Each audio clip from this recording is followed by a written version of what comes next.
Hey there, it's Lisa. Happy Monday to you. Today, as I was thinking about what I wanted to share, I thought I would give you a little trip down what it's like to be caught in a Twitter cult. This happened a couple years ago, and it was a group that I don't know how I just somehow found, but they were pretending to be high level um, federal government employees. And it's not the alt NSA people. Oops, let me switch this over here. It's not the alt NSA people. It's not any of that. It was something entirely different. And I was very skeptical, so skeptical of them, but they gave me just enough so that you could override that skepticism. And I ended up not so deep in it, but deep enough that I was telling all my friends, like, oh, this is happening and that's happening. And blah. God, I felt like such a fool at the end of it. I felt like a fool. And here's how it came to be. We all thought we were talking to Michael Cohen. Don't even ask. Michael Cohen, who was Trump's lawyer. And he was telling us all this inside stuff and blah, blah, blah. And again, enough of it coincided with what was going on that it was, I'd say, 52% believable.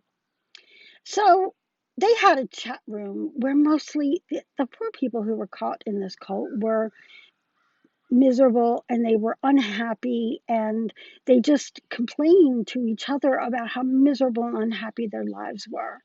And so I wouldn't go into the chat very often because, but I would go in seeking some information. And supposedly, Hillary would pop in, and Clinton, and Rod Rosenstein, who they called Uncle Roddy. And I'm just like, ugh.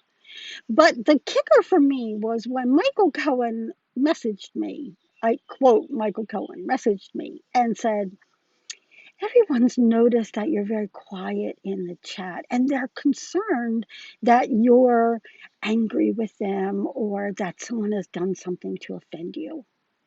And that is what tipped me over the edge because, one, that was exactly at the time that Michael Cohen was going into Congress to talk about Trump. He was lining up lawyers, he's trying to pay his bills.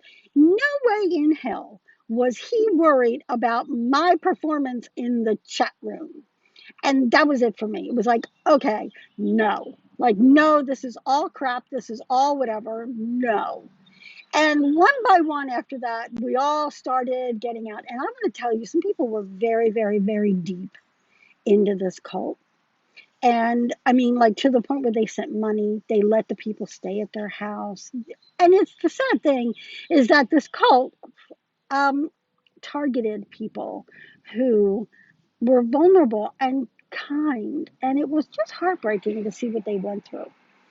And so I finally stepped back, and then I was like, oh my God, what a dope I was. But here's the thing, this is my point with this. I live by my intuitive knowing.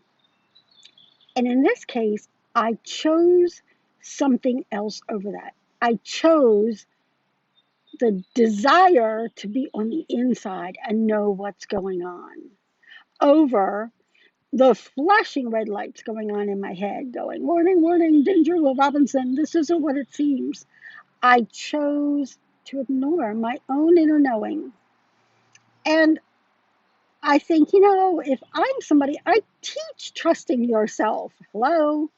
And yet I didn't. And it just reminded me how easy it is to give that over in pursuit of something that you really desire. And for me, really desiring was the inside information, being an insider. And so I want to let you know, like, there's so much gaslighting going on. You don't need me to tell you that. There's so much gaslighting going on. But the thing about that is that even people who are intelligent and or trust their inner knowing can get caught up in that if it's offering something they desire greatly. And if it happened to me, it can happen to almost anybody. And there are some people who have really good spotters for that. And I'm much better now than I was. But if that's happened to you at any point in your life with another person, with a cult, with groups, it's okay. Look at what the thing was that you desired more than trusting yourself. It'd be kind of interesting to see what that is. And then as a reminder, don't give that up. Don't give up your inner knowing. I know now I will not be caught in something like that again. I am so highly suspicious of everything. Even more so now. I was before, and I allowed it to take me away. And even now I'm very suspicious, and I can't stand when people tell you things and drag that out like, oh, here's what's going to happen tomorrow. Ooh, big things are coming, but we can't tell you what it is. Oh, come on. Just, that's crap. That is crap. And I call it out as crap when I see it. So don't outsource your inner knowing. And if you have in the past, look at what that trigger was for you, because that could be a trigger in the future. That's it from my very sunny backyard. I hope that you have a lovely day, and I'll talk to you soon. Bye.